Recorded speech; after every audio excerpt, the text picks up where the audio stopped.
and welcome back to another episode of the Texas Underground Radar. I'm your host, JVaz. And this your boy, Mr. Never Die. We got a special guest with us today, sitting right next to him. As we were saying earlier before this was recorded, this man doesn't get the props he deserves. It might be by design, you know what I mean? It might not be. We'll get to know more about it. Joining us today, Mo Hustle. What's up, man? What's up, man? I'm glad to be here today. Appreciate y'all for having me. It didn't sound as energetic as the first time. Let's try that again. No, I'm just looking.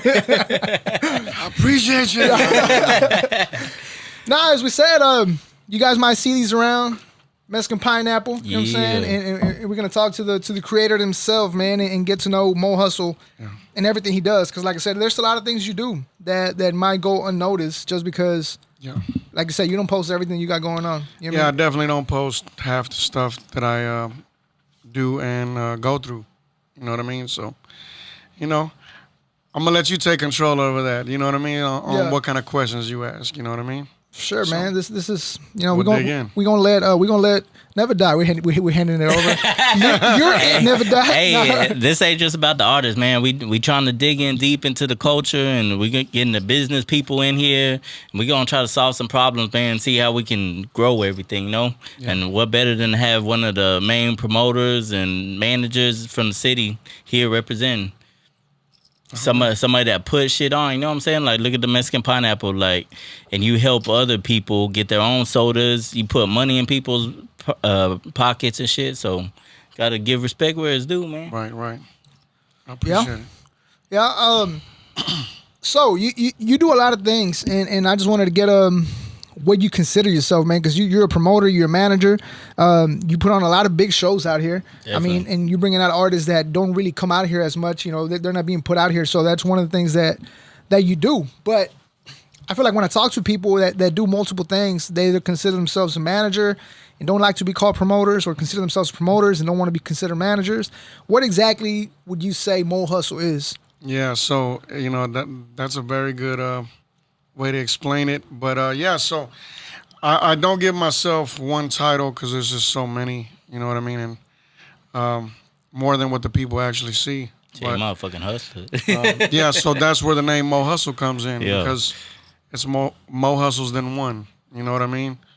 And I thought that was the perfect name. Somebody gave me that name, and I just ran with it because there's just so many things that I do. And instead of, when you usually see a hustler out there getting every which way, whether they're selling clothing out the trunk, CDs out the trunk, whatever their hustle is, graphic design, promoting, putting shows together, touring, whatever it is that they do. And when you see somebody doing multiple things, 9 times out of 10, you're like, damn, this guy's crazy. He's all over the place, you know what I mean? And so we kind of put it all together under Mo Hustle, because it's like they say, if it ain't Mo Hustle, it's a slow hustle. What I'm saying? Well, what are some of the highlights of your career, so that way the people can know? I mean, I know a lot of it, but why don't you tell the people, like, some of the biggest shows that you put on, some of the artists that you've managed? Well, like, I guess if we were to start somewhere like that, like, people don't know my background, really, you know what I mean? So they don't know, I came from the struggle, you know what I mean? Like, it was real hard for the young Mo Hustle, you know what I mean? Yeah. But, to out the trunk is where it started for me, Artists these days don't get to go through that, so they don't know nothing about that. They just got the digital platforms. They don't have to go out. Well, they do have to still go out there and do what they got to do. Yeah. But some of them ignore it. Yeah. Some of them say, well, that's old shit. This is digital, We don't have to do that. And I'm like, yeah, you're crazy. It's important being in people's faces, because man. You can be at home posting shit online and being on all the platforms, but if you're not getting in front of the crowd, if you're not taking yourself on the road, you're really not doing it. Yeah. You're not doing it. You're not touching these people. You're not shaking those hands. You're not taking those pictures with these people. You're not building that network properly the way it's supposed to be. Online can do you good things, but you're not going to get that genuine relationship in. You know what I mean? Especially with the saturation. There's so much saturation in the game. So well, there's being so many present rappers. with people. There's so many rappers, but some stand out more than others because they do more. Yeah. They put in that work. They invest in themselves. They don't come up with an excuse. You know what I mean? But yeah, so Mo Hustle, where he comes from is Acres Home, basically. But before that, I lived all over Houston. I was brought up in group homes, foster homes, since I was 4 years old. So, I've been around the whole Houston. As a kid, I grew up in Magnolia, South Houston as well. So I just been all over, All over. yeah, I've been all over. But where I think when I left the group homes and stuff, I ran away, ended up in the streets. And so I had to, get a little bit of that street life in, you know what I mean? Mm-hmm. And that was mostly in Chicago and also when I, here in Houston in Acres Home. So, went through the struggle. I was the guy on the floor, sleeping on the couches, didn't have shit to eat. It was very hard. Because you go from a group home or a foster home or a shelter and everything is provided. And you run away like, man, there's something else out there for me, thinking that there's something different on the other side, and you just jump out to it and to have nothing. So you got to go through that. And so being in Acres Home, that's when I ran into some of the legends, well, they weren't legends at that point. So let's make that clear. They were getting their start, in the business. And it was a Swisher House and Papa Smurf and Lester Roy and Art Shelley and, the Big Picks and the Big Tigers and the 50-50 Twins. And, they're all legends now, but was in the studio with them and through one of my homies, rest in peace, Steven Sadler. He was a young producer and his uncles were the Swish House legends, you know what I mean? And they would come and record, and I didn't know shit about nothing, man. I had the weed, you know what I'm saying? I had the weed. So I'm not gonna, their uncle, yeah, their uncle was one of my best friends, he had a regular job or whatever. When he get off, he'd come over like, man, where the weed at, and fucking I'd be like, man, there's a fruit bowl right there, just roll the shit up. And we used to smoke, and one day, he would always come to my house, so I never knew what he had going at his house. One day I said, man, I'm going to go smoke these guys out, whatever. I'm going to smoke him out. I didn't know about the other guys. I pulled up and I said, man, where's Don at? And they say, Uncle Don's at work, because that was like his nephews. And, and so I was like, all right, well, I guess I'll just come back after he gets off. And then something just made me ask, man. I say, do y'all smoke? And he says, oh, hell yeah. Yeah, we smoke. I said, oh, well, shit. I got some weed, man. Let's smoke. Fuck it.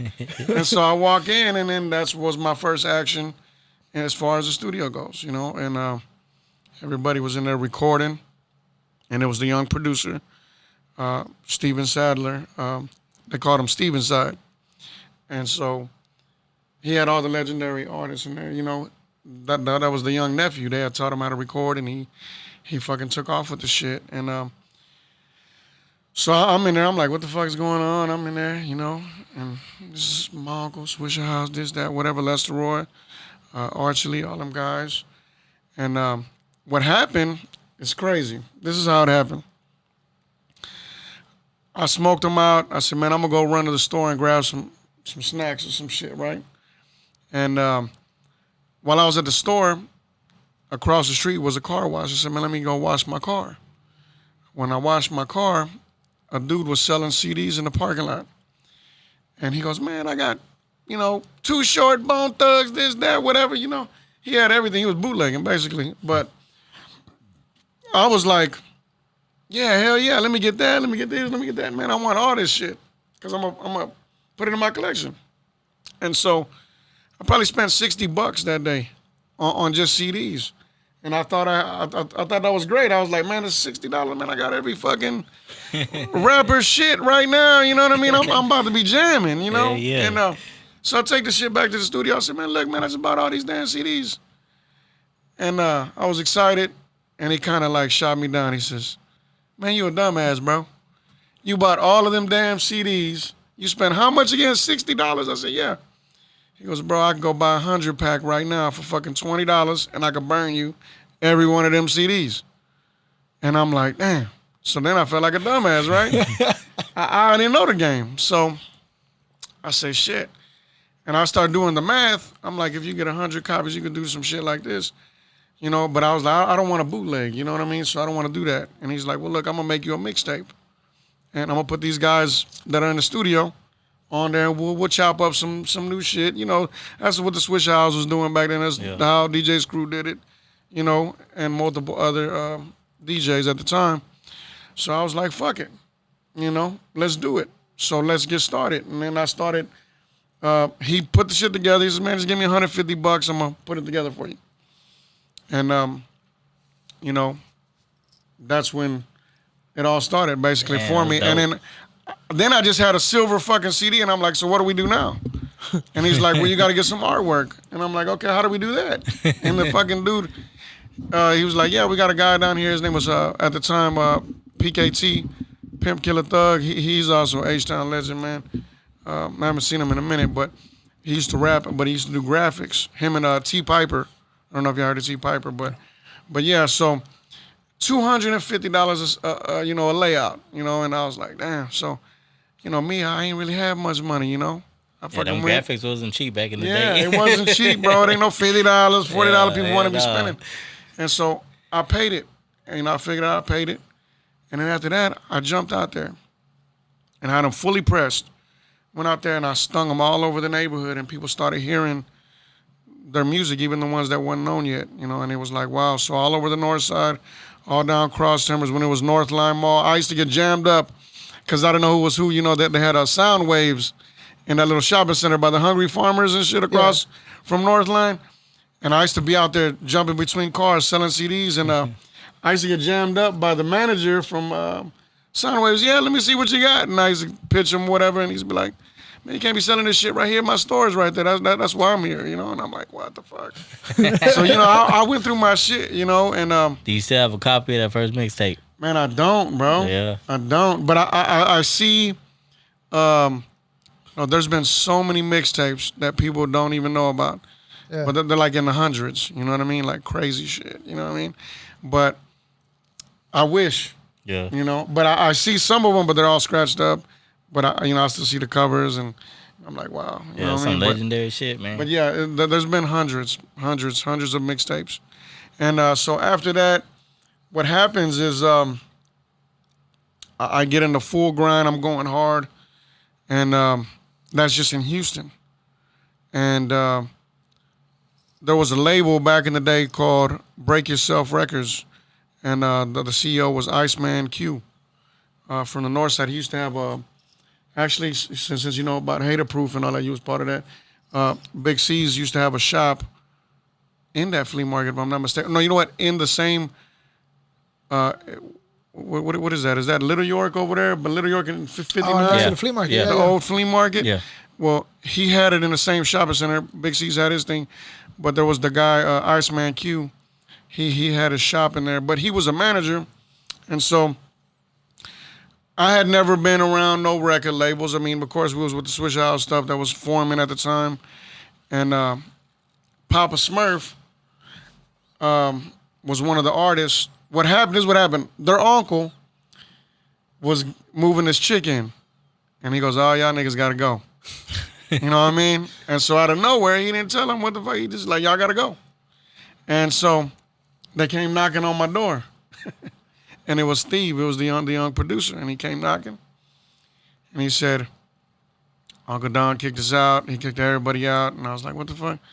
And I was like, "He's like, yeah." And I got I need to stay here, you know, basically. And I got Papa Smurf with me, my uncle Papa Smurf, and you know, we need a place to crash, you know, basically. And so what I did is I looked. I said, "Man, you good, but Smurf, you know." Like, I don't even know him like that. And he goes, man, I promise you, man, it's my uncle, man. Just please, man. You know, I was like, all right, you know what? I thought about it. I said, fuck it. I moved my kids out the front room, and I moved them to my room, basically, because they were babies. And so I made the front room the studio room and let them stay there. And that's when it started with the music. And Papa Smurf, he was a young rapper out of the north side of H-Town, which he was incredible with the freestyle. And, you know, he would pop up at all of these, I don't know, everybody respected him. In Dallas, when we went to Dallas, he was rocking with DSR. He was the young one, you know, he was cold. And so, you know, when we went to Dallas, Fat Bastard, you know, he was the first one to, you know, jump in the studio with him. When we went to San Antonio, Live Ola and Mark G and Kylie and them guys embraced him out there. Already. You know, all over Texas, he had that love. And so my first road trip, that they came and they pulled up, it was Iceman Q. He says, man, you know, you riding with us? I said, yeah. I've been up all night burning CDs and putting them together so I could go on this road trip. And then I got another lesson that day. He says, nah, man, you can't come on our trip with all that stuff. You got to come on our trip and sell what we got. And so I'm like, man, I had it wasn't even in a box, bro. It was a big-ass garbage bag. And so he looked at me like I was crazy. And I said, look, you allow me to take my CDs on this trip, and I'm going to sell yours and I'm going to sell mine. So don't worry about it. And he thought about it. He says, all right, we're going to try it out. Hit him with that package deal. and so what happened is I go on this road. We went all over the Texas, you know, all over Texas on this trip. And so then I got introduced to the road. And what happened is I sold all of my shit, sold all of his shit. Like, he was very happy. He was like, man, I ain't never seen nobody grind like you. So he was like, anytime you want to come on the road trip with me, you more than welcome. You feel me? And then so what happened, the second trip, he threw me on someone else's road trip, and that guy was Agony Life. And so he goes, I'm going to put you on this road trip, and I think it was like a 2-week trip to Florida. That's what it was. So my second trip was all the way to Florida and with Agony Life. And he had some different rules because, you know, he's a real grinder. You know what I mean? He's really big time. So I learned a lot of entrepreneurship from Agony Life. But Iceman Q pressed up his CDs. You had the Gorilla Funk Clique, which was Archie Lee, Lester Roy, Papa Smurf, Ace Nate, and Kuda Bang, before Kuda Bang was signed with the Swish House. And that was what we were repping at the time. And we had Planet of the Apes, double disc mixtapes, and we had all kind of shit going on. But he packaged those up, and he says, you're the one in charge of my CDs on Agony Life's trip. And, you know, I want you to sell my stuff. But he was taxing the hell out of me on them CDs. And so I'm on the road. I learned that I had to pay my own way. And this is for all you artists out there tuned in. You got to pay your own fucking way. You can't expect nobody else to carry your fucking baggage. You know what I'm saying? And if anybody does, they're lying to you. Those are lies. So learn how to carry your own baggage. You got to pay for your own room, pay for your own gas. You got to drive. I don't give a damn if you ain't got no driver license. You still got to take your fucking turn. I had to do it. You know what I mean? Boot camp. You know, gotta pay your dues, man. Pay your dues. You know, I had to go through that boot camp. And so a couple of days into the trip, I'm like, Agony Life shit, he got hardcore motherfuckers on it. He got all the Swish House members, the Screwed Up Clique, Fifth Ward Boys. He had fucking A-Ball and MJG on there. He had, you know, some legends on there. And he was like, bro, I'm going to give you a good wholesale price for it, so move mine too. And I seen I was making more money with his shit. And I was just like, man, this dude's taxing me for this shit, and I still got to pay my way.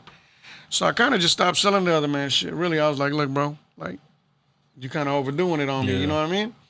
And so I helped Agony Life sell all of his shit, you know what I mean? And after that, we built a relationship. And he used to come to the trenches, man, and pick me up. And he wasn't accepting no excuses. Like, I'd be like, man, my clothes is dirty, bro, I can't go. Or, man, I got my kids at the house, man, I can't go. He ain't trying to hear that shit. So it's like, come on, bro, you gonna make excuses the whole way or you gonna jump? And I said, fuck it. And I He goes, throw your fucking dirty clothes in the goddamn garbage bag, throw it in the trunk. When we get to the hotel, you can watch the motherfuckers. There was no excuses. Yeah. And so he really was the one who put me through that boot camp. Yeah. And we started going on them trips. And for 8 years, I traveled with Agony Life through the South. Damn. And so I learned a lot through him. He was a real entrepreneur. If y'all don't know, you can look him up, Agony Life. He was the first out of H-Town to really come up with documentaries on all the H-Town legends, Texas artists. You know, he had DSR on there. He had Charlie Boy. He had, you know, all of them. You know, King Kylie's, all of them, bro. The Screwed Up Click, Zero, all of them before a lot of people ever even seen visuals of these guys. Because you got to understand, we're talking back in the day. Yeah. You know, everything these days is I now met him visual. a couple of times up at the Hater Proof shop. Yeah, because he was connected. You know what? Actually, Big C's did a lot of his editing on his videos. Yeah. You know, and but we went through the South and we went through the trenches. We went knocking on doors. We went to the hood. We went to the apartments. You know, in Florida where motherfuckers had guns out. You know, we was going up to cars. People had their guns in the labs. You know, it was real. Yeah. But you know, it was the real struggle too. You're gonna get the money or you ain't. You know what I'm saying? And so I learned a lot. He was the first to have his own adult film. You know, he's not in it, but he paid. he paid the big dogs. You know, Wesley Pipes and Janet Jack Me and all these huge porn stars. You know, shout out Slim Thug. He put them on. You know, on that kind of shit when they was out there in Cali. But you know, so we was out there selling XXX fucking films as well. The documentary, the films, the T-shirts, hoodies, beanies, fucking you name it, bro. The drinks, as a matter of fact. And I'm glad we're bringing them up because these drinks, Meskin Pineapple, it really comes from that history because people think right now exotic pop. Everybody, after exotic pop, they feel like they copied exotic pop. And I just want to let it be known, we've been with these bottles, right? These same bottles for over 20 years in the game. Across Texas, across the map, you know what I mean? Across the South, you know, if you know Agony Life, you know. We started with the grape soda, Slab Soldier Lemonade and Slab Soldier, he used to call it Slab Soldier Lean. It was grape soda. Yeah. But we got to hear it firsthand. People like, oh man, you can mix this with the lean and you can do this. We heard that shit years ago. You know I what remember the flyers and everything. Yeah, you know? Yeah. So that's the history on this Meskin Pineapple. And really, the idea came because me and, well, basically, I was thinking, man, I'm going to drop a soda, but I didn't know what to call it. And Filetto was there with me. He was in the other room. I was like, man, what should I call this damn soda? And he goes, man, call that motherfucker a Meskin Coke. And then what happened was the company that I have right now, they don't, the cola that they make, it's kind of watered down a little bit. So I didn't want to come out with a watered down soda for the first round. So I created Meskin Pineapple. You know what I'm saying? And that's where we get that Which from. is pretty damn good. Yeah. It's Yeah, pretty, that's really good. Yeah. And then, you know, I had the choice to keep it to myself and just do whatever beverages I wanted to make, but I opened up the gates, and I had a lot of backlash, to be honest, from people around me, like, man, nah, don't let people do this and that, you know. But I'm like, nah, bro, because it only takes one person to take it further than you. Yeah. So if you open up the gates, it could go further, you know what I mean? And I was thinking, I had a bigger vision, you know what I mean? Of course, I don't let nobody touch the pineapple, you know what I mean? But so as far as the drinks go, yeah. what is it that these artists have to do to be able to, you know? All they got to do is contact me, man. I mean, we don't do the little, you know, I see people starting off small with other little companies, and that's great, you know, more power to them. But they're taxing. A lot of those people wanted you to buy them wholesale for $5, sell them for $10 and all this kind of stuff. But let's be real. It's a soda. Yeah. So you don't want to price gouge people, you know what I mean? Even though it's a novelty, and I respect everyone with the novelty, you know what I mean? But they get the idea from exotic pop, you know, and I love exotic pop. Don't get it twisted, you know. I think what they had was great, but what they did was at the beginning, before they had their own soda, it was that they were transporting exotic. They called it exotic because it was shit that you can't get. Yeah. And they were charging people depending on the brand of it. You know, shit from China, sodas from, you know, here and there, and $35, $40, $50, $20. You know, and that's cool because you know, it gave us something to taste that we didn't have around us, and that was like amazing. You know what I mean? And now they got their own sodas, but it's a little different. I want to make it to where it's still affordable for everyone to buy it, and if you want to buy a case, you buy a case like you buy someone else's shit. Yeah. You know, I don't want to tax. So who do you think? And he gonna help you design it, and I'm gonna help you. Yeah. So I'm gonna give it to those entrepreneurs out there. If you want to get your kid to have a lemonade, if you want to get, you know, you have an idea, or if you want to just promote your business. If you got a barbecue stand and you want, you know, your own root beer or your drink or your soda, your strawberry, whatever it is, whatever flavor it is, more power to you to promote your own company. Yeah. So I give it to you at a wholesale price where you can still give it to the consumer for a low price. How many does one have to buy to get started? Well, what I do, because, you know, we have to run all the machines and stuff. So I try to make the minimum 55 cases. You know what I mean? So we don't do the, oh, man, press me up a case and all that. Like, it's too much. Yeah. You know, like, if you're going to do it, do it. And most people are scared. They're like, oh, man, 55 cases. It ain't gonna. I have a guy in New Mexico that he didn't want to get 20 at the beginning, but now he's moving 100 cases at a time, and I got to ship him a truck. You know what I mean? So the truck goes out there. I just shot another you know, I got a logistics company that works with me, and we just sent some to Nebraska as well. So like we have a lot of things going on, but I don't post everything that we do. You know what I mean? Cause also it could be a conflict of interest for me. I could promote my soda, but if I promote everybody else's, you know, people are gonna be like, well, why you promote his? Why you promote mine? And all this, and I'm the bottling company as well. Yeah. So that's what people don't understand. So that's why I just can post mine. You know, but I want everybody as an entrepreneur to grow. And if you are interested in getting your own soda, we also got waters available. We got spring water, and we also have the bottles. They're called bullet bottles, but they're like the smart water. You know, like the round shape. Yeah. Mm-hmm. We have those as well.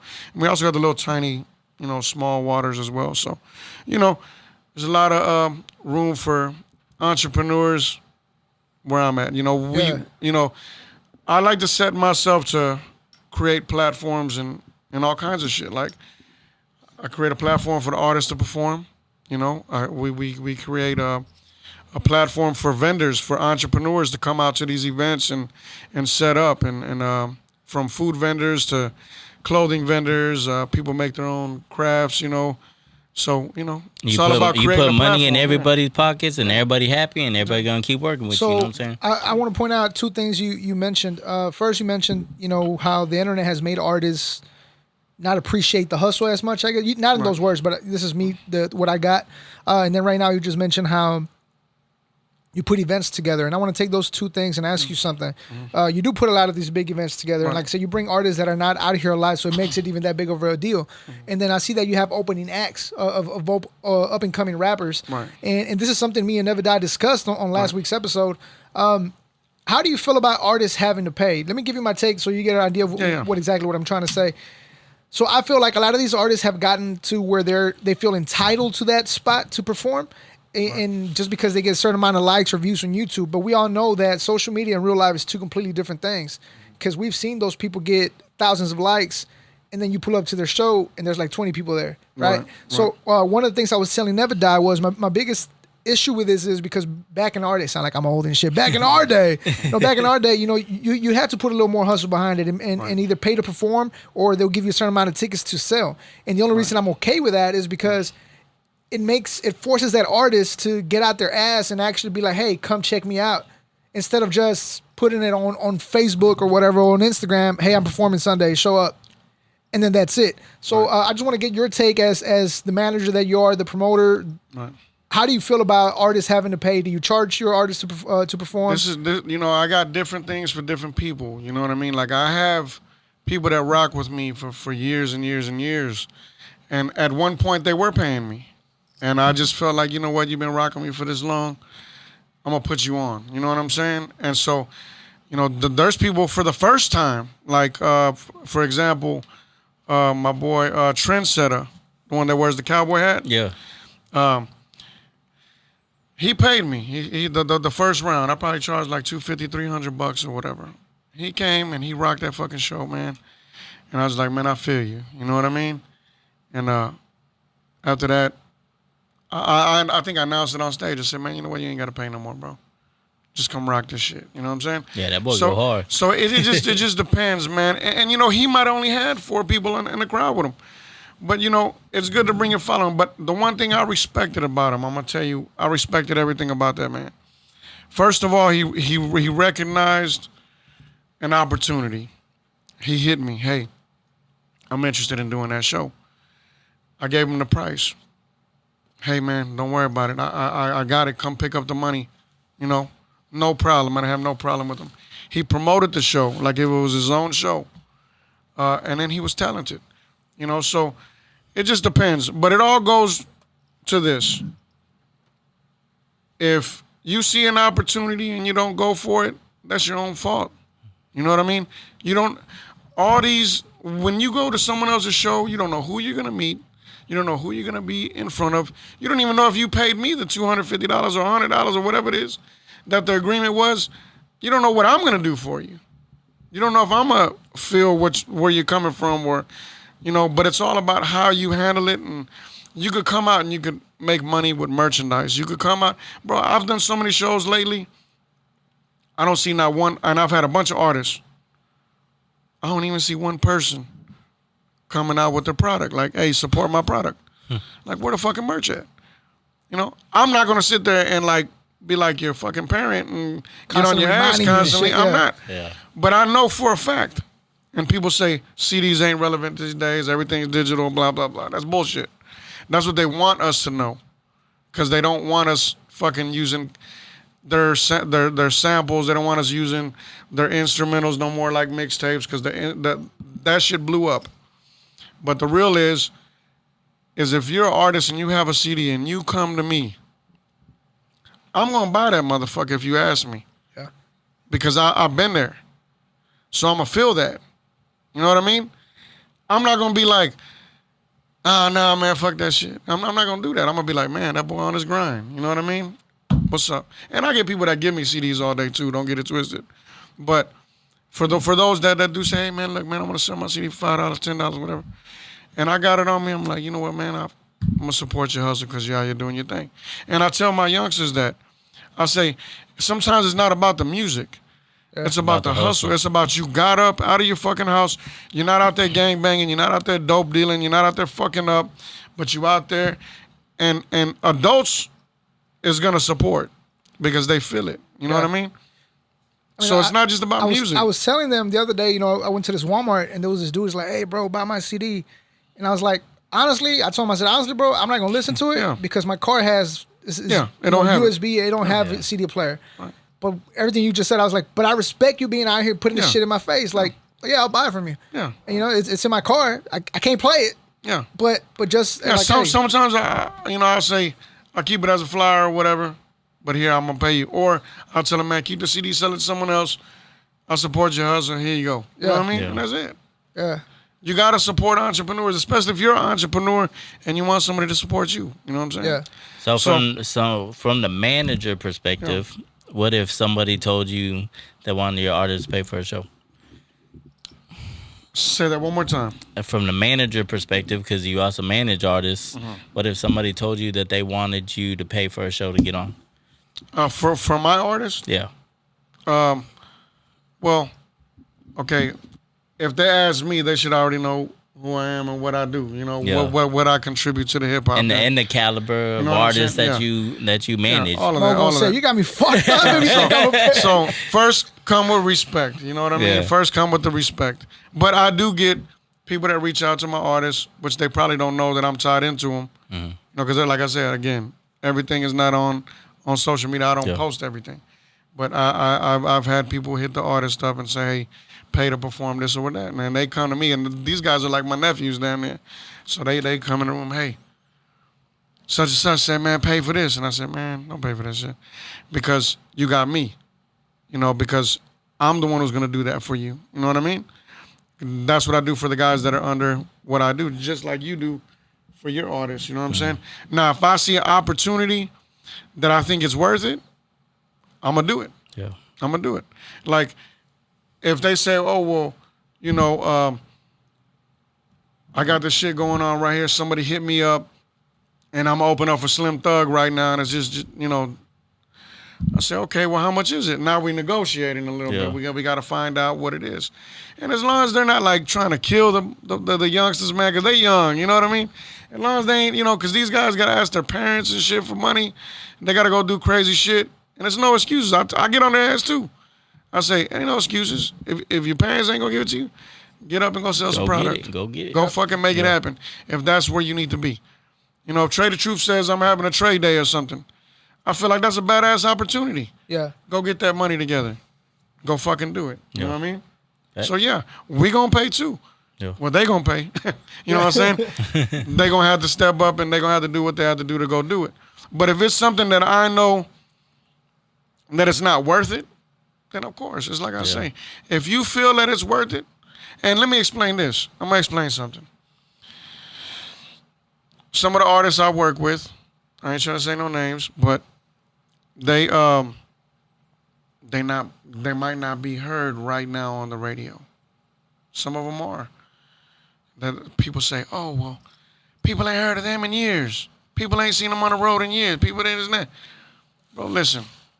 My advice is to network with anybody and everybody you can. Some of these artists are fucking 3 times platinum artists. You know what I mean? Like, why wouldn't you want to make a relationship with that person? Yeah. Are you fucking stupid? You know what I'm saying? Yeah. Some of these people lift up the local artists that really haven't even became platinum, let alone 3 times platinum. Yeah. And you lift them motherfuckers up like they gods. You know what I'm saying? So why would you miss working with a 3 times platinum artist? Yeah, facts. Slap yourself. Yeah. That's all I got to say. Yeah. You know? Yeah. So when I get with these guys and I bring them to the city or I bring them on tour and I'm in your city, the best thing to do is, what are you going to, fucking 200, let me ask you guys a question. All right, as an artist, all right, you have no insight of the game. You've never been on the road before. You have to go on the road, right? Without any promoter, how much money do you think it's going to take for you to figure out who is who in that city?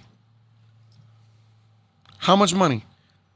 How much money is it going to cost you on gas? How much money is it going to cost you in the room? Gas alone How is much gonna be a money? motherfucker. And you're not just gonna show up one night and You're know not- everything. you're not You gonna show gotta in you the- gotta multiple You're not times gonna- go there and Bro, you're not finna be in the club standing around like this, looking around, talking about who's who. yeah. And then that still ain't gonna do nothing. Motherfuckers go and show out in the club. They go throw money. They go fucking buy a bottle. They go act the damn fool. They go do a lot. There's a lot of money involved. And for people, it takes a lot of money for you to go and find out who's who.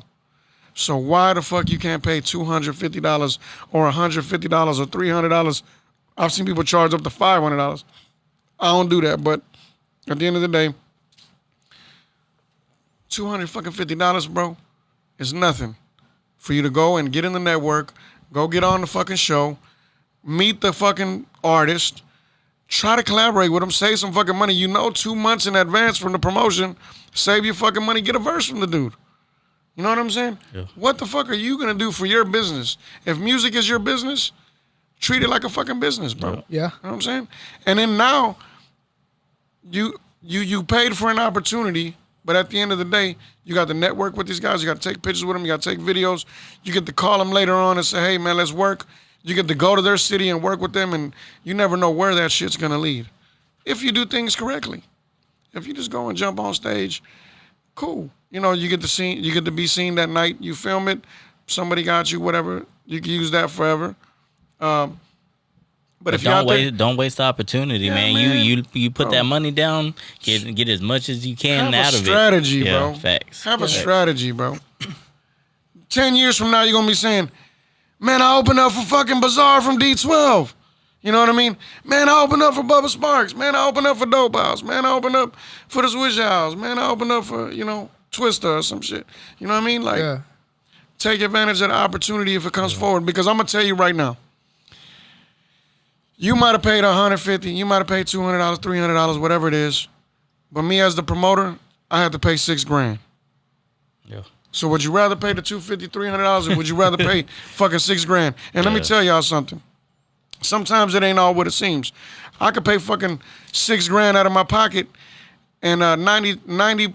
They say 90% of the events that you throw as an event coordinator, you never see that money back. Damn. You lose. Damn. You lose. Yeah.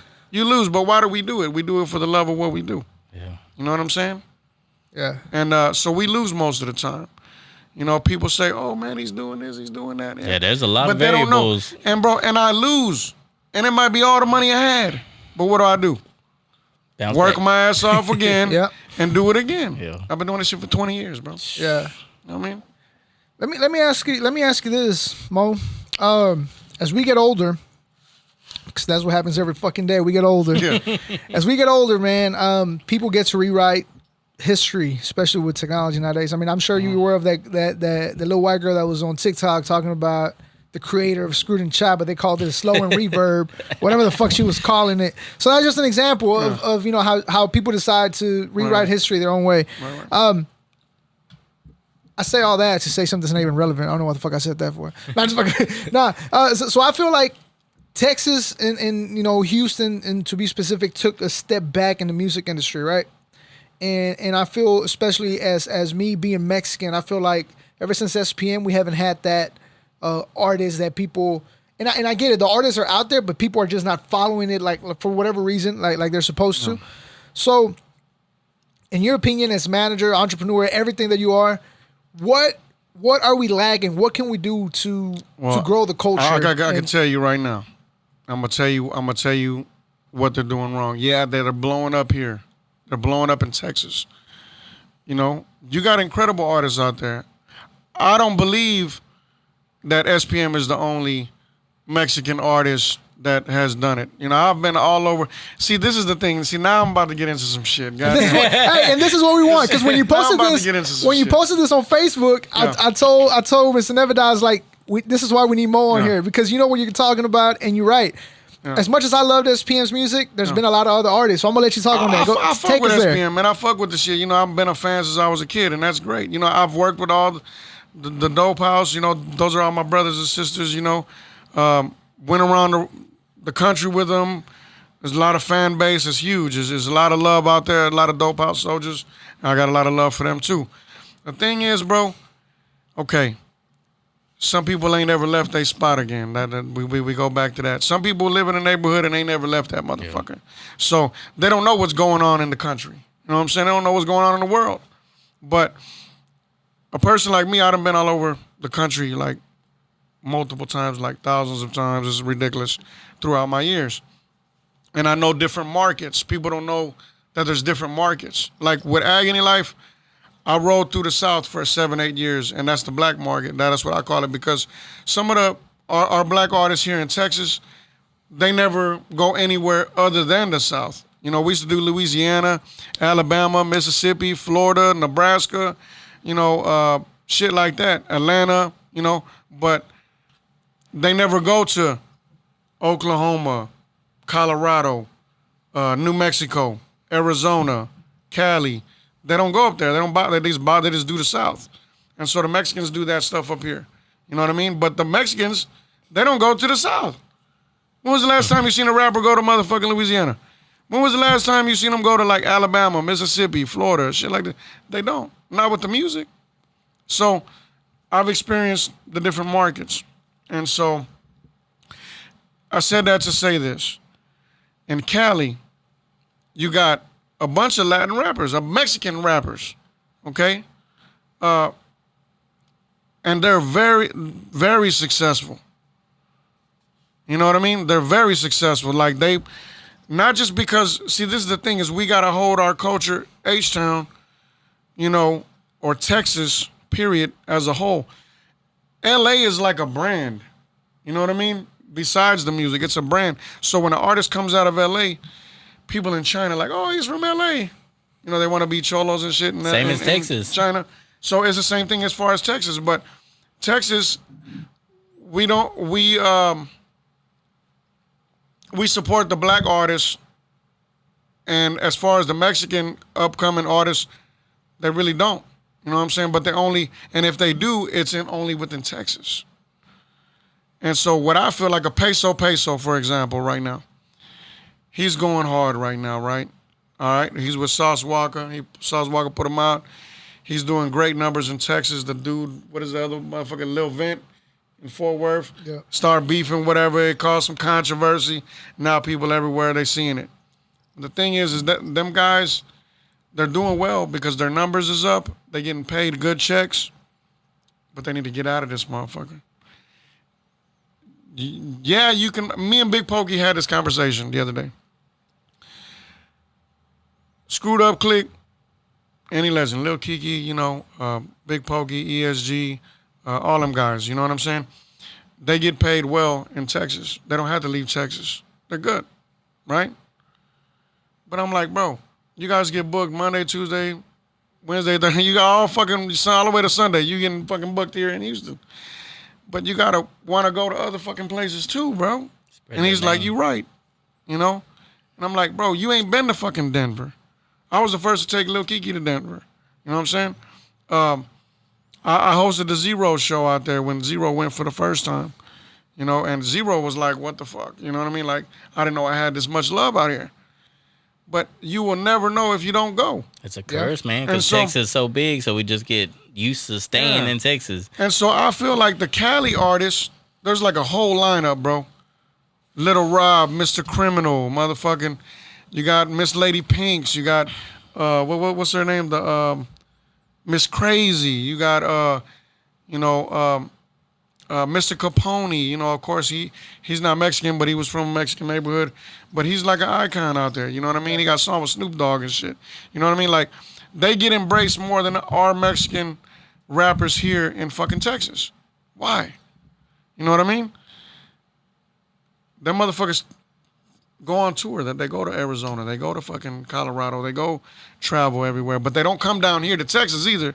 So that's another thing that we got to talk about is right now I'm working with a lot of Latin rappers from the West Coast, and we're going to be bringing them down to Texas, down to Houston. Like, I don't know if y'all know, but, you know, King Lil G. I was the first to bring King Lil G to Texas, you know.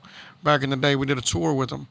They reached out to me to say, you're one of the biggest promoters in Texas as far as Mexicans, and, you know, we want you to work with us. And this is this guy, King Lil G, you know what I mean? And he didn't have a name at that time. But we brought him down. We built a relationship. Again, it's all about building relationships.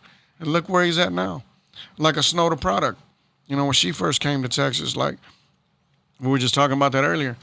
You know, she was at a low cost. Nobody really know who she was.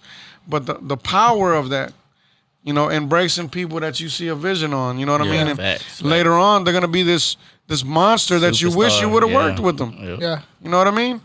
And, for example, King Lil G, Snow the Product, they're up there. For people to say SPM is the only Mexican that's making noise and for all this, that's a lie. That's a lie. Look at King Lil G rocking that shit. That boy living in mansions, bro. Yeah. Like, you know what I mean? He's rocking big shows. He's getting brand deals. Look at Snow the Product. Have you seen her crowds? They're fucking crazy. You know what I'm saying? Like, Peso, he got a lot of youngsters on Peso right now. I just feel like he got to get a little bit out there. He got to get more out there. Yeah, he's getting the love. He's going to get the legendary bread. He's going to get that 5 to 8 racks, whatever it is he's charging. But still, don't get in your comfort zone. Get out of Texas because there's more people out there. Yeah. Well, remember we were talking about this, you know, having to step out of Texas because once you label yourself as a Texas rapper, that's all you are, a Texas rapper. And another thing, we have a lot of hate between each other, and that shit got to stop. You know, Cali moves together. When you see these guys headlining car shows, you see the MC Magic, Baby Bash, Little Rob, Mr. Criminal, Mr. Capone. You see those guys, Miss Crazy. You know, the MB riders. I can't forget, you know, the MB riders. You know, Zigzag and Dose and all them doing their thing. And so, Big Gemini, you know, out of Dallas. You know what I mean? Like, people are their own kind of legends. Like, so don't discredit them people just because you feel that they ain't shit. Them motherfuckers is shit to somebody. Yeah. You know what I mean? Somebody buying their shit, right? Yeah. I was thinking about that There's way more earlier. legends, bro. There's way more down south legends, bro. I was thinking about Gemini earlier that he had did a remix for I think Ashante's record, and it got so big that Murder Inc. was trying to sign him because he wrecked that hoe so He's hard, big. and then started getting spins on radio stations and everything. Yeah, a lot of people don't know the history too, and you know, and there's a lot of confusion and there's a lot of hate. I feel right now, like when we came up, we respected the OGs. We respected the Snoop Dogg's, the Eazy-E's, the Ice Cubes, the shit like that. The youngsters these I days. thought you were gonna start rapping that verse. Yeah, you know what I'm saying? You know what I'm saying? But the youngsters these days, they feel that they call us old heads. Yeah. The old heads. Y'all don't know what y'all talking about. You know, they don't give no motherfucking credit. You know, but how the fuck y'all expect to go through what the fuck we been through? We are the eyes, bro. We've been there before you. Yeah. You know, so you gotta understand that we're gonna put you through that wave. You know what I mean? And sometimes the youngsters gonna grab their own shit, and it might work out for them. Yeah. But at the same time, you still gotta respect the OGs. Yeah. You know, like you. Before I even met you, I heard people in Dallas for work because you know I was out there doing a lot of big shit, and they would bring you up. You know, Mr. Never Die. You know? And to me, I was like, who? I didn't know. You know what I'm saying? But they was like, nah, he's a legend out here. You know, and I'm like, I ain't never heard of him. You know what I'm saying? What is the music? You know, and they schooled me on your stuff, the Latin Embassy and stuff like this. Yeah. You know what I'm saying? So, you know, people out there talking for you. You know what I mean? Like, that's how you know you got the love out there. You know what I mean? So, and it goes back to what we were talking about earlier. When you done something continuously for more than 8 years, you got a master's degree in what the fuck you do. Yep. Yeah. Right? Yeah. If you got to go to school every fucking day, I was taught that by a college professor. They say, it's not about you going to school every day. Well, it's about you going to school every day, really. It's about you showing up every fucking day for 8 years. It's showing that you're consistent. But if you're out here doing the fucking music shit and you're doing it every fucking day, I'm not talking about sitting in your goddamn house every day. I'm talking about going and networking, getting on the fucking road, flying, getting on the bus, getting on whatever the fuck you can fucking do. Paying them dues. Getting man. out there. Believing in For yourself. 8 years, Yeah. you a master at this shit. Yeah. And now we got YouTube. Yeah. So you can't make an excuse to learn how to do shit. You know what I'm saying? YouTube, Shouts out tutorials. YouTube University. That's how we in here. But that's the thing, man. It's got to be a balance. The OGs got to fuck with the new shit, and the new shit got to fuck with the OGs. You know what I'm saying? We all need each other.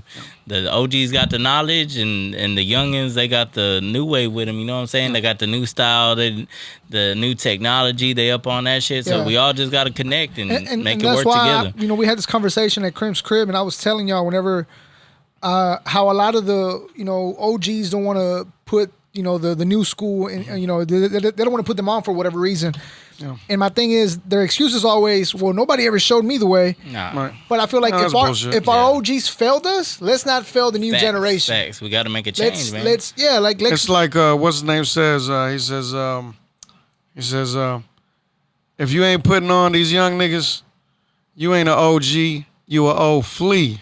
You know what I'm saying? Yeah, I like that shit. I was like, okay. But I got youngsters, man. I see youngsters and I just feel their talent, man. It gives me the fucking, gives me that feeling, deep down inside. I'll be like, man, we got to get you out there. You know what I mean? And right now, speaking of them, right now we got Sebastian, of course. He's in Cancun right now doing a show. So he's out there in Mexico right now. And that's amazing. Like he's more targeted to be an international artist. And I respect that because I feel like he got that.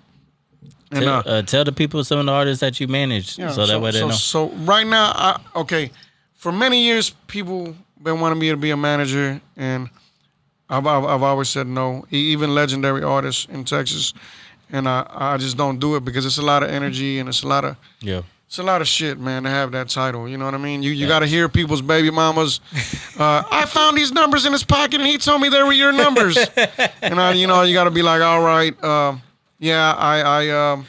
told him to hold it for me, so so my chick won't see it. And, you gotta play that role, right? And so, I'm always to blame. The manager's always to blame. And so I never wanted to get back in it, but I discovered Sebastian. He was at the at Tech show. What is it? Straight out of Texas. I think it was Straight Out of Texas. Or either that or it was the Hustle Time. It was the one at Mesquite. Straight Out of Texas. It was Straight Out of Texas. Okay, yeah. So it was crazy because these days, the way shows are operated, people don't wait to the end. They go do their performance and they get the fuck out. Yeah. And they take their crowd with them. And so they had a lot of performers that night, and I stuck around through the whole event. And some of the last performers, Sebastian was one of the last performers, and there was no crowd in there. Everybody had pretty much left. And I was with this chick, man, and she came to see me out of nowhere. I didn't even know she was coming. I walked out the door, and she see me. She was like, "Oh, I was here to see you, whatever. But if you were with somebody else, I'll just go back home." And I was like, "Nah, you good. Come on in, whatever." And so fucking I take her in, and I was like, "Well, let's go sit up front, and let's go see what's going on up front up here to this whoever's performing." And I got to see Sebastian, and I was like, "Wow, this dude's fucking talented," and there ain't even nobody here, like towards the end. It's weird. And so I told him, "Man, I'm going to let you open up for Bubba Sparks, man. Hit me up during the week." And he hit me during the week. And everything that I visualized when I was sitting in that seat, for him, he already had done. Like, he already had, he sent me these videos, man. And I was like, what the fuck? This is on a different level. There's some dope-ass shit. Like, he has, right now, you guys can tune in. You go to YouTube. You can look up Sebastian with Paul Wall. Sebastian featuring Paul Wall. That one is an incredible song. And some of them don't have as many views. Like the Paul Wall one got like almost 200,000 or whatever. But the other ones, he got a song with Cap G. But it's like a fucking movie. You know what I mean? I'm like, dude, this is some real cool shit right here, And just him. Everything that I visioned when I was watching him on stage, he already had the shit done on a different level. And I was like, dude, we got to do some work, And so we've been taking him to all these shows lately. But I think I'm about to put a stop to the shows unless they're book shows in Texas because we already done ran around everywhere. So we want to focus outside of Texas a little bit. And I already got him booked in shows in Houston already. So if they ain't booking them, we got to take them somewhere else that we haven't been into unmarked territory. And some of you artists that are listening, that's what you got to do. Sometimes you got to get back to that drawing board and say, what have we done? What do we need to do? And you need to refocus and do things that you haven't done. You know what I mean? Yeah. Get in these shows. Get on these tours. Get on any opportunity that you can, even if you have to pay for it. Like, get out there. Get yourself out there. Network with people. Don't pay to go to fucking say L.A. or something to do a show, and you go in there, you rock a show, and you don't meet nobody. Go over there and find out who the fuck who's who. Network with the artists that are performing. Network. You never know where that shit's gonna take you, bro. You never know where they from. Yeah. You know what I mean? You never know who in the building. Besides Sebastian, we got Camp Stone, and Camp Stone is basically, yeah. And I got one of my artists right here. Well, we got two of them right here, and J So, he goes by the name J So, also aka Hate J, and we got John the Great, and so it's something special about these guys, man. Through this struggle, Hate J right here, he's like a nephew of mine. You know what I mean? So he grew up in a musical family. Shout out to Cosmo, a.k.a. Tybris, you know what I'm saying? That's his nephew, man, and he got a story of his own, man. I don't want to put too much out there, but, his mother has a lot of kids. She's like a sister to us, and, to where, he's like a brother to me. His uncle's like a brother to me, Cosmo. He took him in, to take some of the burden off, his mother. So when he took him in, he got to be around us, around the music. So he grew up in the music with us, you know what I mean? And so I didn't know that he was sitting there, writing shit on the side and stuff like this until years later I came back and he's like, man, I be rapping, man. You ain't hear my shit? And I'm like, you be rapping? What the fuck you talking about? And so when I went in there, I'm like, dude, this shit is some good ass shit. And he carries it like a professional. That's the crazy thing, And then he got his partner right here, and his partner is John. He's family too. He's growing with us a lot. And his family's from New Orleans and Beaumont and all that stuff. So, he caters to this is the Hulu connection, the Houston, Louisiana connection, you know what I mean? And, so they both got their own thing together. And, it's working pretty good. We've been popping up at shows lately. And they were solo artists, individual at first. And then now we're creating this thing called Camp Stone. And so y'all make sure to look forward to that. We got some amazing fucking songs, man.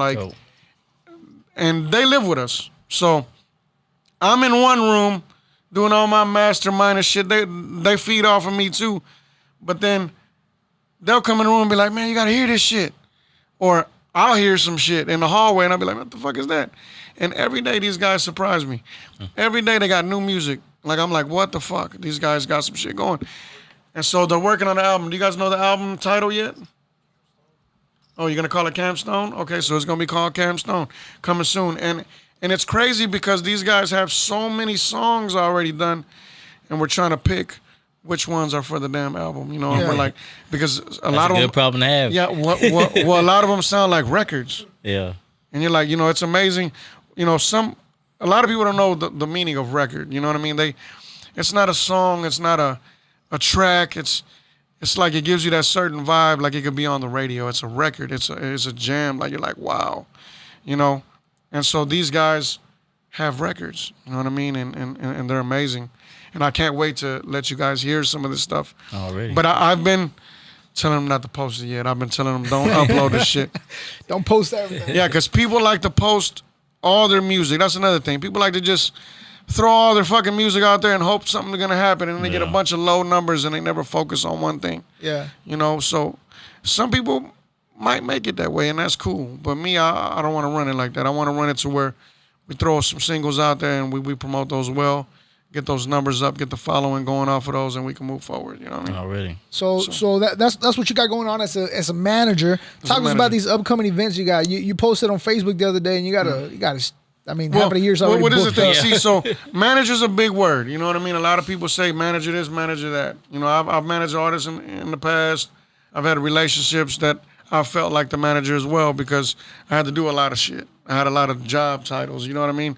Like right now, for instance, like I took Bubba Sparks on a whole tour, across Texas, and before he jumped out there again, and so I just like, hey, let's go for it. And he fucking rolled with me, and we went everywhere with the shit. Right now, we got Bazaar from D12 coming out, and he's starting to work with me, which I've asked him for almost a year now.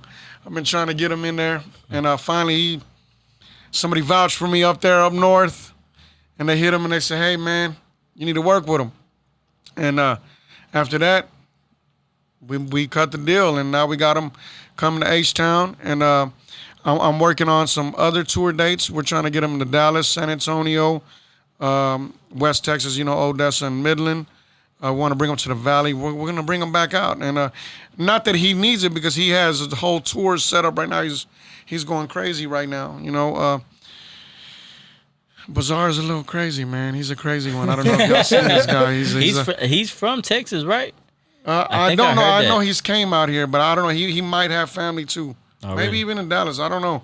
Something, but all I know is he's crazy. If you listen to Eminem's fucking lyrics, Hell yeah. you know Eminem's fucking nuts. He says everything crazy. He talks shit about himself, all that kind of shit. Well, Bazaar is from that breed. Yeah. Yeah. He is from that group right there. Yeah. It's like they say, he's the popularest guy in the group. You know what I mean?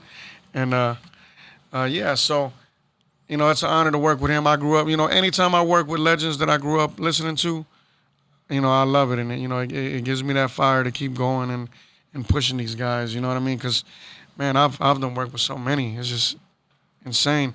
I hate the name drop. You know what I mean? But boy, there's just and it's an adventure every time with these guys, and sometimes you could open a can of worms as well. Yeah. But my thing is growth. If I already work with everybody in Texas for years and years and years, let me bring somebody else.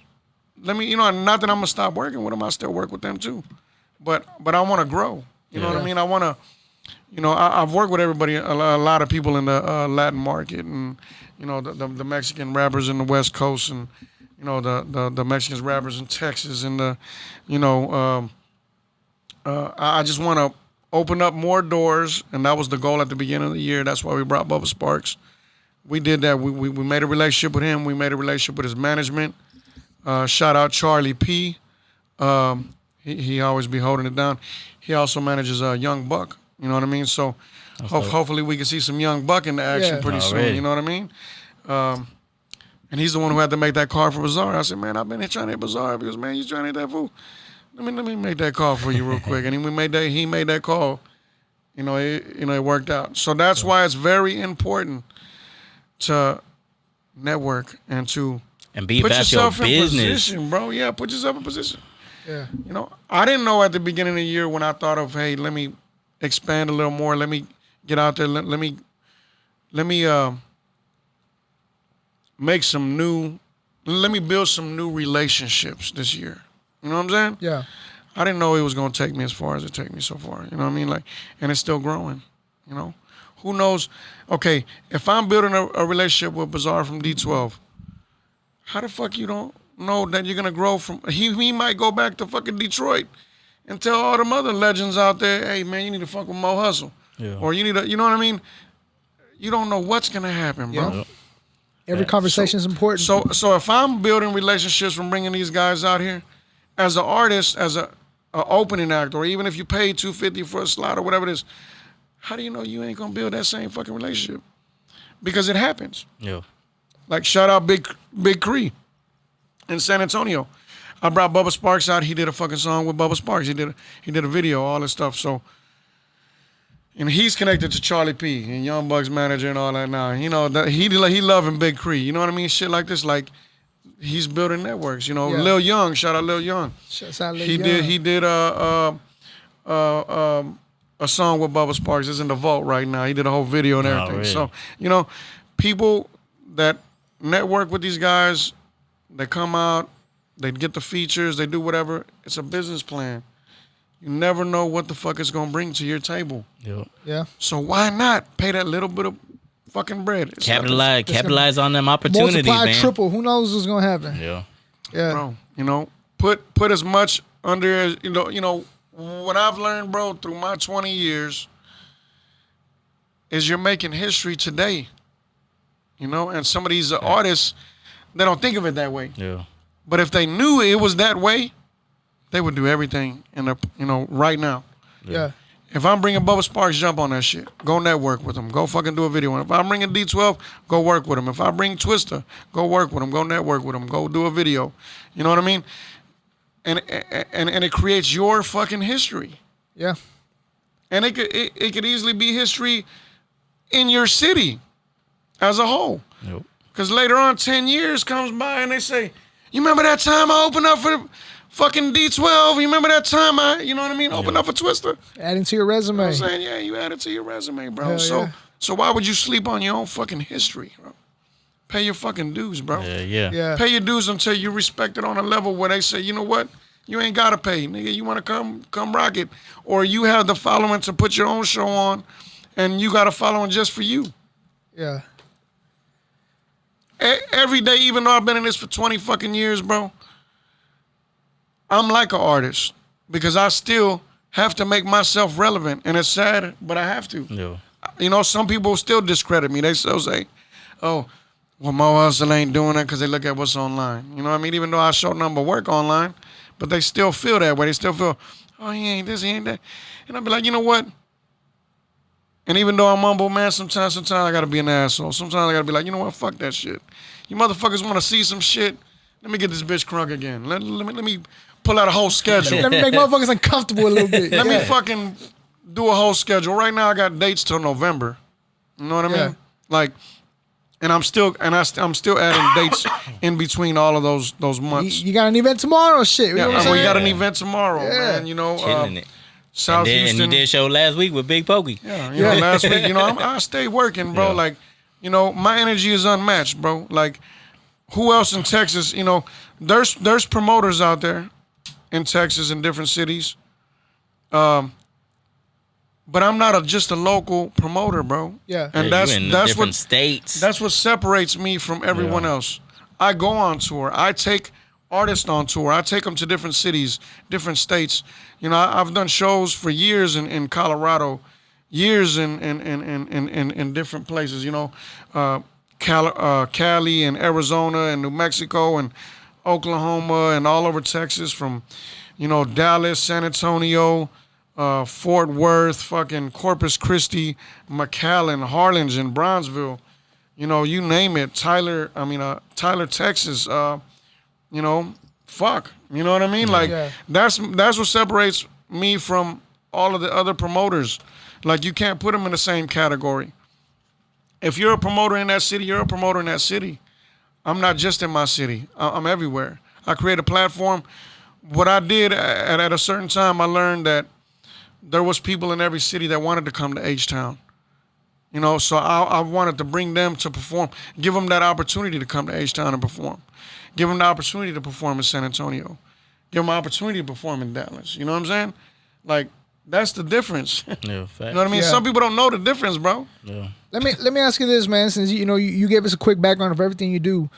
Before we let you go, I want to know one thing. Out of everything that you do, what is it that you enjoy the most and you feel like you've accomplished the most?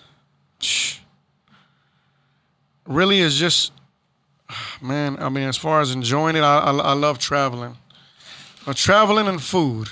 You know what I mean? Everywhere you go, there's you different did have that food. food show too. Everywhere you go, there's different food, you know? So I love to go to New Mexico and eat green chili. I love to go to Denver and fuck with their chubbies, the smothered burritos and shit. And it sounds ridiculous, I love to fly to Vegas, not for the casinos, but I love to go eat tacos El Gordo. You know what I mean? I love that shit. I love to go to Cali and eat asada fries. You know what I'm saying? Like, you know, just like I love our Texas barbecue, you know, our soul food. We got soul food. I love to go to Louisiana and eat Cajun. You know what I mean? I love to eat, you know, like food, man, food. You know what they say?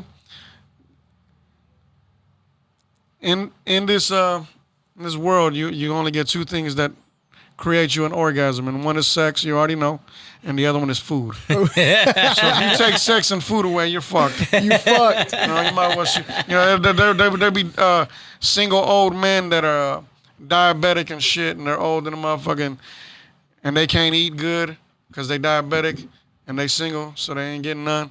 They fucked. I'll be like, man, if I get to that stage, it's over for me. You know what I mean? Plug. But look, before we end it, I didn't get to mention it, but yeah, like, you know, Carolyn was one of the managers, you know what I mean? Well, I was one of the managers for her, but I started off, you know, on the road, and she seen me with Agony Life and them, and, you know, she played a huge part with me growing as well, because that's where I learned the Latin market. You know, like, she didn't even know that we had the Latin market like that, because me and her went out there together and discovered it, you know what I mean? And we went city to city, state to state with one of her most successful albums, which was The Medicine Girl. You know, and I used to have to push the Castellana one. That was the one that was before me, but I sold out the rest of those, and then we moved on the Medicine Girl album, which we pushed a lot of units out the trunk. We put her in the stores. You know, I was the one who went in the stores and put them in. Some of them, she handled a few stores, but I handled a lot of them. And not just that, I wasn't just a manager, but I was a street team as well. Because I was telling her, man, you're an artist, you know, like, let me go do this shit. Yeah. You know, and I would jump car to car. If we were at a fucking gas station, if we were at a car wash, if we were at a car show, whatever it was, through her struggling times, it was me right there with her. Yeah. You know? So, man, as we said, man, there Mo were hustle, many hats, man, and it was dope to get the story of how everything got started from Mo Hustle, man. Like I said, we know everything that you do, everything that you got going on, but we just wanted to share with people that might not know, because like you said, if you know, you know. If you don't. Yeah. And a shout out to the rest of the Dope House family, because I work with all of them. I brought them to different cities, and from the Lucky Lucianos to the Juan Gottis to the Rashid, the OG, the Dope House OG, Rashid. That's my boy. Right now, I've been doing a lot of work with Rashid, and that's one of the most humble artists to work with. So, definitely. If you want to tap into that Dope House market, go fuck with Rashid, for real. That's the OG. And just in case, too, I played a part in that. Some people don't know, but I'm the one who brought Just in Case to the Dope House. Like, before he even met anybody in the Dope House. Yeah. There was an opportunity that came about, and I was talking to Sylvia Coy one day at Sugar Hill, and she's like, man, I ran through a bunch of artists today, and they all suck and this and that. And I said, well, I'm going to give you somebody, He's very consistent every time, and he was one of the guys that paid to be on some of the shows. Yeah. On my shows for years. He used to come out with Big Cree and all that. When I did a show in Colorado, everywhere, and he would travel. But he wouldn't mind paying, and he would come out, and he would show up, and he was consistent. And he was talented, and I believed in his talents. And so when that opportunity, he used to tell me, man, Mo Hustle, man, I know you could take me there. I know you could take me there. And he believed in me as well. And so when that opportunity came, and she told me that, I said, well, I'm going to bring somebody for you. And I showed her. And that night I went home and I called him. I said, man, I got you a record deal at the Dope House Records. And he was like, what? He couldn't believe the shit. And I said, yeah, I'm telling you. And I gave him Sylvia called him that night. And by that weekend, he was at the Dope House. So we got him a Dope House deal. So yeah, that was Mo Hustle. He's still for Dope sure. House, or he just out there independently? Well, he's out there with Dope House right now. He's out there with Carly Coy touring everywhere. Around with Carly. I'm not sure as far as if he signed the Dope House, but he's moving like the Dope House. I know Carlos vouches for him, and he's out there putting in the work. So, alrighty, shouts out Just In Case. Shout out Just In Case and Carly Coy. Much respect, bro. Thank you for everything you done for the culture, bro. Yeah, for real. We appreciate you, man. Appreciate your time. And once again, if you don't know, now you know. This man wears many hats. Yeah. And he does a lot for the culture, not just for the Hispanic culture, but for just the culture in general. Yeah. And again, we appreciate you, bro, coming in here and sharing. I appreciate y'all for recognizing that, because a lot of people don't. You know what I mean? So it's rough when you behind the scenes, man. A lot of people don't see it, but we gotta bring it to the light, for real. Those that been in the business for years, they know. Yeah, facts. And those that ignore it, fuck you. Yeah. You know what I'm saying? All right, shit. Once again, you watching Texas Underground Radar. Mo Hustle, we appreciate you. Yeah. Texas motherfucker.